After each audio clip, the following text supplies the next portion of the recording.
Па не само ние, веројатно и другите држави од така наречениот Западен Балкан, кои предолго време се во чекалницата на Европската унија, би добиле еден вид на надеж, бидејќи по приемот на Хрватска, која е последна примена земја членка на Европската унија веќе во далечната 2013 година, се почувствува еден вид на така наречен замор од европроширувањето, говорам од страна на Европската унија, од страна на челниците на Европската унија, и тоа роди, да речам, вакуум простор и голем евроскептицизам во преостанатите држави од Западниот Балкан. Земјите од Западен Балкан, туку и за Македонија, добар или лош тој предлог, кои ќе бидат придобивките, ако се земе во предвид, еве кажан, или и самите амбасадори на Германија и Франција има интервју деновиве дека со тоа не се заобиколуваат уставните измени, а тоа го потврди евроамбасадорот Рокас. Што добиваме ние од еден таков предлог, доколку не ли биде прифатен секако во рамки на Унијата? Ајде повелете.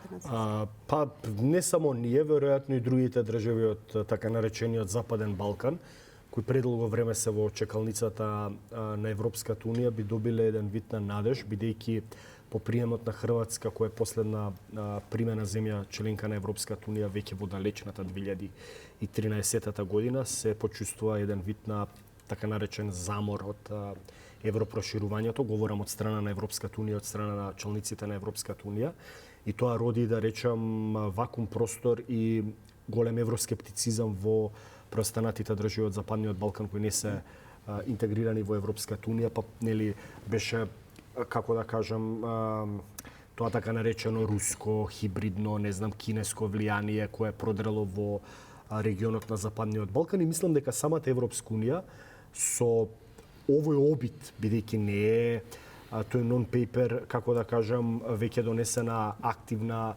чинителска политика од страна на официјален Брисел, дека ќе имаме се уште е само идејата. Се уште е само идеја, затоа би бил многу внимателен да го хипотетички коментирам, но еве да го разглобиме и тоа прашање. Мислам дека самата Европска унија бара некој модел и начин да, како да кажам, пушти воздух во општествата, во политиките, во државите на земјите од Западниот Балкан, бидејќи растат фрустрациите, расте тој евроскептицизам и, како што кажа, вакуум во надворешната геополитика нема, доколку Европската унија не знае и не најде начин како да ги интегрира преостанатите 5-6 држави од Западниот Балкан, тогаш гледаме пенетрација на така наречено руско или кинеско влијание. Мислам дека челниците на самата Европска унија одат во таа насока, да најдат некој модел или некоја нова политика од страна на официјален Брисел, да направат фазна интеграција нели на државите од регионот на Западниот Балкан, преку постепено интегрирање во, како да кажам, органите, телата на Европската унија, или не толку органите и телата на Европската унија, колку повеќе во бенефитите што ги нуди самата Европска унија од, не знам, отварање на заедничкиот европски економски пазар, давање на роаминг за земјите од Западен Балкан, па не знам, тоа што го имавме проблемот со нашите транспортери и камионџи кои нели протестира бидејќи треба само 90 дена да се задржат на заедничкиот европски пазар, односно да направат пред се некои олеснителни политики со кои ќе граѓаните на земјите од Западен Балкан ќе почувствуваат што на вистина значи членството на Европската унија, бидејќи ние само гледаме апстрактни ветувања за некоја европска благосостојба, европска иднина, а не гледаме реални придобивки. Од тој аспект мислам дека и самите челници, првите лидери на таа Европска унија размислуваат дека мора да понудат некој си нов пакет мерки или договор со преостанатите земји од Западниот Балкан, но како што кажавте вие самата, тоа е се уште идеја на разгледување и не можеме ние да претпоставиме дали тоа ќе биде усвоена политика од страна на Брисел, за да може да се понадеваме. Мене ако ме прашате, доколку тоа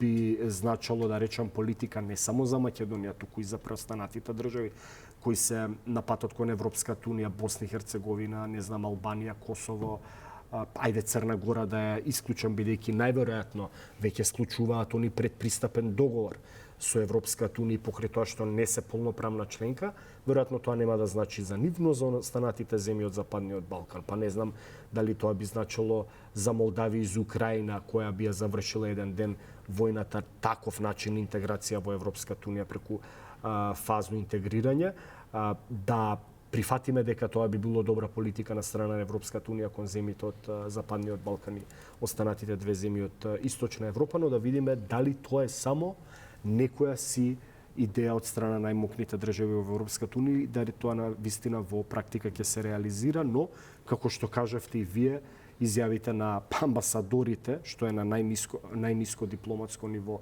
представник на една држава, ви пренесуваат, значи тоа не ни го пренесува нас Антонио Кошта или не знам Фридрих Мерц или Емануел Макрон, туку најниското ниво на една меѓународна дипломатија и политика односниот амбасадор во соодветната земја, нам францускиот претседател, како што кажавте, и германскиот и евроамбасадорот Михалис Рокас ни кажале дека тоа не значи дека ќе биде политика на пат на заобиколување на вметнување на уставните измени, така што па ние се соочуваме условно кажано со тој најголем проблем и горчлив проблем и врел костан во рацете и на Бугарија, и на Македонија, и на самата Европска унија, каде што не знаеме како да го премостиме тој јазол за Македонија, конечно ги почне преговорите со Европската унија. Добро, кога сме веќе кај нон-пейперот и постепената интеграција која што се предлага од Франција и Германија, услов за таквите придобивки, еве како што ги спомена и Атанасовски, да ги добие и Македонија и сите земји од регионот, е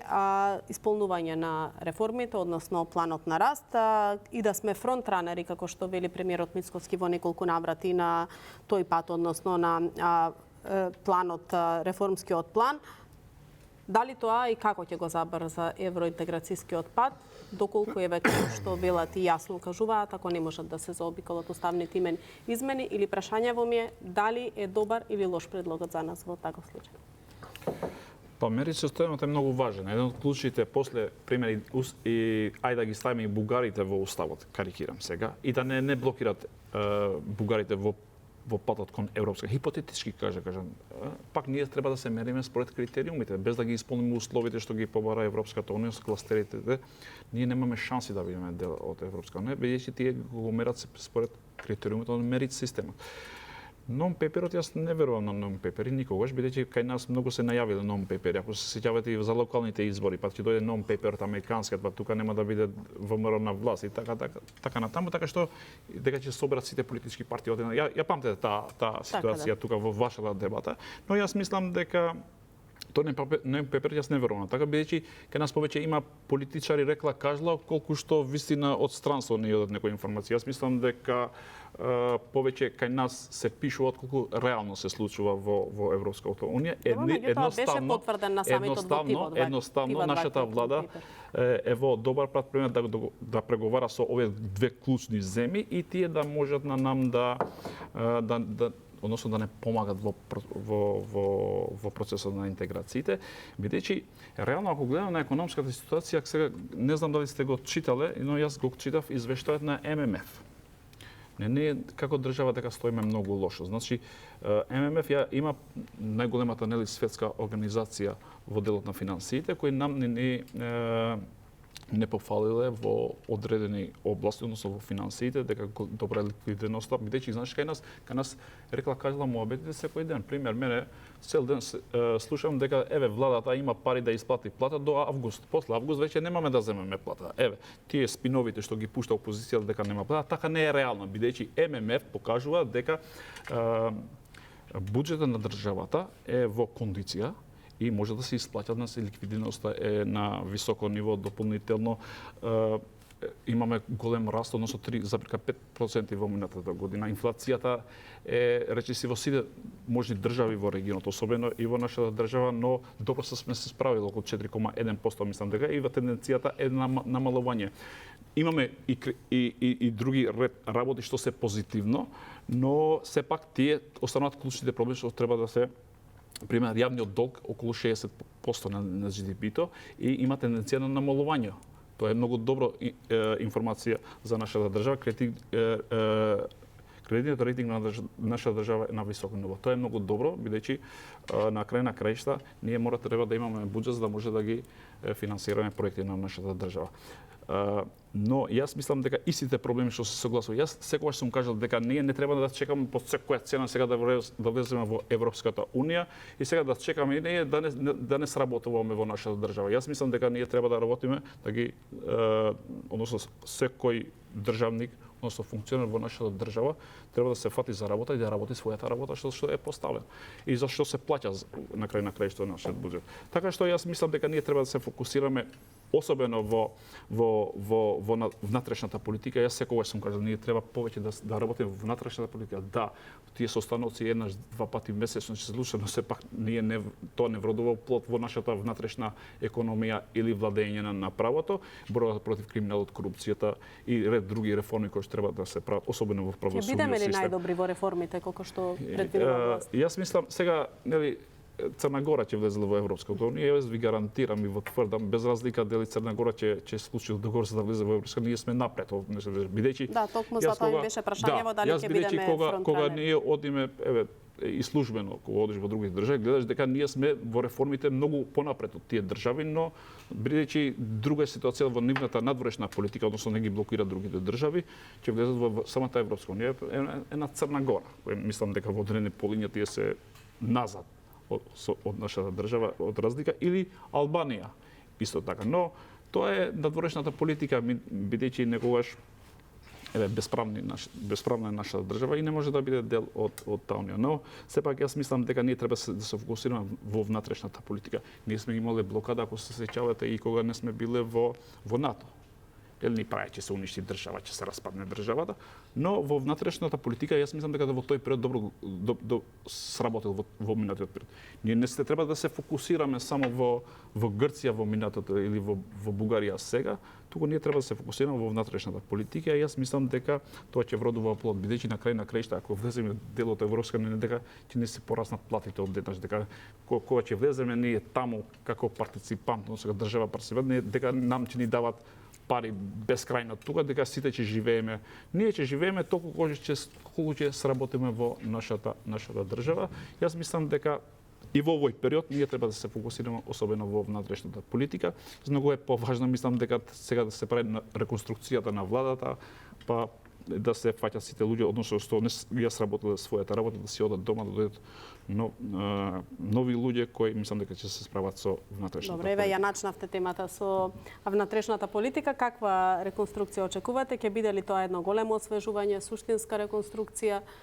Што очекувате? Кои би можеле да бидат кадрите и кој ќе биде опфатен со таквата реконструкција? Очекувате ли секако дека ќе дојдат подобри кадри на нивно место? Зависи колку ќе ја направат таа реконструкција. Дали ќе биде мала реконструкција или голема реконструкција. Знаете дека 1/3 треба да се сменат максимално на високо ниво, односно на министрите, а на другиот ешелон, третиот ешелон може да се сменат, особено на директорските места. Јас мислам дека ако се сеќавате и во 2024 година јас сум кажал дека пред се сега зборувам за албанскиот дел, дека требаше добро да се проценат кои луѓе ги предлага, бидејќи кога си во една коалиција од 2-3 политички партии или коалиции, нормално дека самите политички партии предлагат нивните луѓе да бидат дел од власта. Но сега ќе видиме колку луѓе ќе треба да се менјат. Јас мислам дека максимално треба да го користи премиерот 1/3. Дали е поважно колку луѓе ќе бидат сменети или е битно да повеќе да бидат некои нови кадровски решенија, да не бидат само ротации на едно лице од едно па во друго министерство? Јас мислам дека што е најбитната, најсуштинско во најсуштинско јас мислам дека тие што не искажат, односно не кажале резултати треба да се сменат. Тоа ако се менја од една министерско место на друго министерско место, тоа значи дека тој не бил добар во тоа ресорско министерство, па ајде сега да го ставиме во друго министерство. Јас мислам дека Македонија не треба да чека така да се прават реконструкции, односно да се зема човек од една министерство во друго министерство да се стави. Моето мислење е дека 1/3 треба да се оде дома. Моето мислење лично ако ме прашуваш, и особено на некој многу е лесно, ќе го земаш извештајот од Европската унија, ќе го чита извештајот покажува кој колку сработил како ресорно министерство. Најверојатно во албанскиот блок, бидејќи ако ги анализира сега политичките партии, пример знам, кажуваат дека ниту еден од министрите не треба да се смени. Тоа значи дека таму не можеш да чепкаш.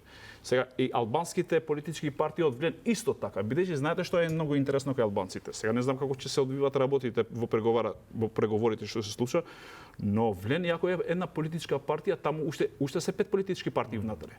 Ти значи ако сакаш да го извадиш кадарот на на алтернатива, поранешната алтернатива, односно на политичката партија на Африм Гаши, не може да го чепнеш нешто. Него, бидејќи тоа Африм Гаши однаш ти каже, јас ќе излезам од владата. Исто и во алијансата што стол таму и од демократското движење на најголемите условувања ќе тие се случуваат договориле, внатре во замислете сега, една политичка партија, тие се договориле до крај на мандатот да терат вака како 5 политички партии да делуваат во една коалиција внатре.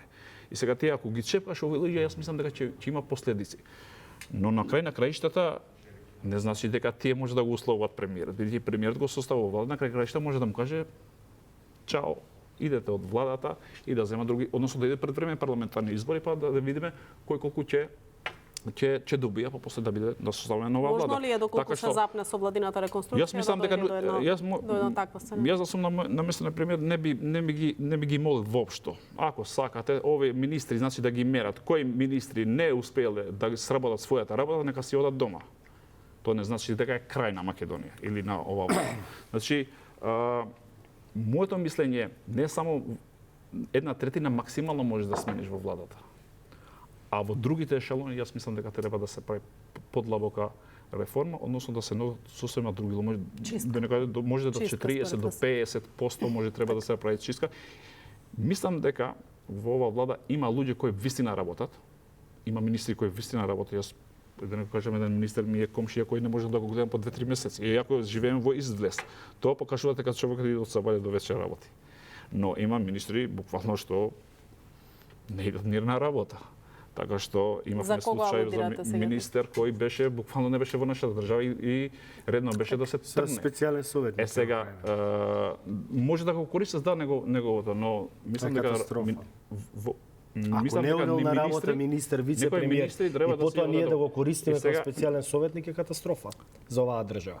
Бидејќи јас и вие ако не отидеме 3 дена поред на работа законот, разочаран бил, нека оди во приватен сектор, нека отвори тезга, нека прода пипари патлиџа. Министер, вице-премиер, ако не оди на работа 3 месеци и да зема плата и потоа да го ставиме ние специјален представник на оваа држава да ги користиме неговите, да речам, кадровски потенцијали, е подценување на интелигенцијата не на албанците, на сите граѓани, без разлика дали Арбен Фетај или не знам Панче Тошковски или ако сега сакате. Имаш две опции, братче мој. Имаш две опции. Добре де, ја кажувам дека оваа држава за да стане да имаш работа држава, или да ги вратиме тие. Но не реков да ги вратиме краците. Трета опција нема во нашата држава, не реков да ги вратиме нема друга опција кај албанците. Рековме, албанците се насочиле кон два блока. Кон Дуј и Ве разбирам, господине Фаризија, ама јас сакам... дека не требаше да добие друг ангажман после ваквата... Апсолутно, бидејќи ако вие сакате да наметнете политика на отчетност, на транспарентност и да направите држава како што оваа влада вели дека е прва во реформите, мислам дека реформска влада и држава која се удира вгради дека е најподготвена за членство во Европската унија, не би си дозволила прво да има министер, односно вице-премиер, кој не оди 2-3 месеци на работа и цела јавност да го поставува прашањето каде е вице-премиерот Арбен Фетај, зошто не доаѓа на работа и дали му се плаќа плата за неодењето на работа, бидејќи законот е многу категоричен и јасен. 3 дена ако не се појавите безоправдано отсуство на работа, вас работодавецот ви го прекинува работниот однос. Ние на крајот на денот размислуваме дали тој министер треба да го... Ама не сакам да кажам, ако ние како држава, не говорам јас за оваа влада, ВМРО, ДПМН или Арбен Фетај, зборам влада, држава и министер, независно дали е Али Ахмети, дали е Арбен Фетај, дали е Изет Меджидите, дали е Христијан Мицковски или Зоран Заев. Ако даваме таков пример, што останува како да се однесуваат граѓаните во однос на општественото живење? Тоа ми беше поентата. Добро, околу владината реконструкција очекувате дека ќе биде суштинска и ќе има нови освежувања и нови кадри или ќе биде повеќе ротација од едно на друго место и дали со тоа нешто ќе добиеме? Па видете, Ивана, например, јас да би бил оптимист, би сакал да има суштинска реконструкција и би сакал да видам, да речеме, кадри кои апсолутно согласно своите квалитети треба да заземаат министерски ресори каде што се најадекватни, најподготвени да покажат вистински резултати. Но практиката на 35 годишната повеќе партиска историја на Македонија нам ни покажала, без разлика дали една влада е формирана од левицата или од десницата, без разлика од така наречениот етничко албански политички блок, дали е Дуј или Влен или претходно ДП, ние никогаш не сме гледале при владина реконструкција дека владините коалициски партнери разговараат за кадровски решенија кои ќе ги пополнуваат министерските ресори за бидејќи се најдобри и најспособни во однос на тоа место, односно ние гледаме дека тука имаме само задоволување на партиско-политички комбинаторики и суети на одредени политичари и ликови кои ротираат од едно во друго министерско место каде што едно со друго нема никаква допирна точка. Односно сега да не ги именувам не овие министри, туку и минатите. Да, сакам да кажам, примерите апсолутно ни покажуваат дека тоа е само задоволување на внатре-коалицијските комбинаторики, како што каже и Фаризи. Ако најмалиот коалицијски партнер знам вели дека нашите министри се најдобри, тогаш со таква реторика може да искочи веќе новоформираната политичка партија Влен да рече ако на знам министрите не треба да се чепнат, тогаш не треба ни на Влен да се чепнат. Тогаш нема ни на ако треба под наводници да се чепнат, ние може да гледаме сега, ај хипотетички да предпоставам за да одговорам на вашето прашање, менување на министерот за правда Игор Филков, на негово место да дојде не знам Панче Тошковски од МВР. Така да биде ротација. Ротација, Игор Филков да го ставиме не знам амбасадор за да не остане без работа. Тоа сме го гледале во овие 35 години, затоа државата по сите скалиле на последното место. Бидејќи сме веќе кон крај на емисијава, во понеделник се најавува дека законот за правична застапеност ќе се најде на пленарна седница, беше и на вчерашната пленарна седница, меѓутоа точката не се отвори бидејќи немаше кој да образложи, односно Беким Сали не беше тука, па еве вчера Гаши најави во соседното студио дека неверојатно ќе биде во понеделник ваквиот закон пред пратениците. Од дуи веќе слушнавме дека се закануваат и со физички отпор дека ќе се обидат да го спречат донесувањето на таквиот закон, меѓутоа Гаши тоа го оцени како крајно несоодветно за една демократска држава. Го делите ли и вие истиот став и како очекувате дека ќе се однесуваат дуи на таа пленарна седница во понеделник? Јас мислам дека дуи не требаше воопшто да се појават таму во собранието кога ќе се дебатира за овој закон, бидејќи тие па не успеле воопшто ниту еден закон да носат во ова насока. Јас мислам дека еднаш за секогаш овие отворени прашања ќе се затворат со закон, бидејќи во минатото тие за злоупотреба на службата и злоупотреба на институциите секогаш биле махери во тоа, бидејќи имајќи во предвид дека тие измислеа некој програма или формула за вработување. Јас мислам дека секогаш се што е загарантирано во нашата држава треба да биде согласно уставот и согласно законот. Без разлика дали е добар законот или не е добар законот, важно е дека ќе се регулира на правен аспект. Како очекувате дека ќе постојат или сметате дека нема да се појават или сметате дека тоа логично не би требало тие да се појават, но тие Добро, на вчерашната седница беа присутни. Јас мислам дека тие ќе дојдат таму за да се покажуваат дека се патриоти, ме разбираш, како секогаш што го прават. Тоа може да фрлат нешто да корнат некој микрофонче таму во собранието да се покажуваат дека се патриоти, но на крај на краиштата граѓаните ги знаат кои биле во 22 изминатите години, така што јас не чекам, тие сакат таа ситуација сега, нели, во теренот веќе има протести од студентите и од другата страна сака да го поттикнат можда и овој како, ајде да не кажам физички, да го бранат законот. Јас не знам дека законот се брани физички. Секој закон се брани таму со гласови. Кој ќе има повеќе гласови во представничкиот дом, има никаде во светот не физички да браниш законите, туку треба да ги браниш логично таму, да ти работи мозокот, да идеш да држиш говор таму, да го браниш со факти и со аргументи и на крај да се гласа, ако имаш гласови, да го стопираш, односно да не дојде тој закон. Добро, Атанасовски, сосема на крај, бидејќи сме на крај на емисијава, накратко околу законот за правична застапеност, очекувате дека ќе биде изгласан и како ќе се постави дој? Ќе видиме дали ќе биде изгласан.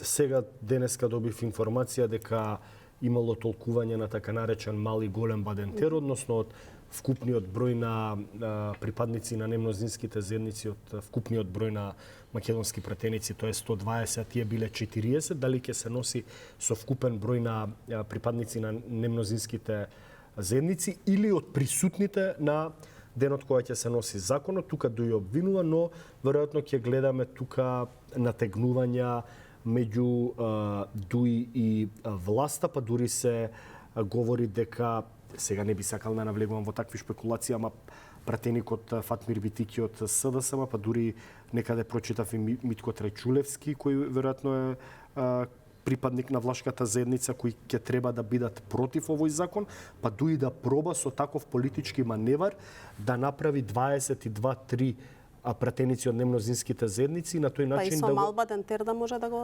блокира неговото донесување. Да, и со Малба Дентер да може да го блокира неговото донесување и веројатно тука ќе гледаме некоја операција доколку власта предводена од ВМРО ДПМН Евлени знам сака по секоја цена овој предвиден закон за правична застапеност, бидејќи дуи вели дека ќе поднесе или неколку амандмани, па доколку бидат прифатени и разгледани нивните амандмани, тогаш дуи би дал таква поддршка, но ќе видиме дали власта по секоја цена ќе сака да го донесе законот, ако сака по секоја цена, ќе гледаме до последниот час што се вели односењето на законот, дали дуи ќе ги вади сите тие пратеници од немнозинските заедници и дали власта под наводници ќе прави политички комбинаторики да направи доволен број на пратеници за поднесување на Малба Дентер. Ќе видиме што ќе се случува со законот во понеделник на седница на Собранието. Вам ви благодарам за вашето вечерашно гостување.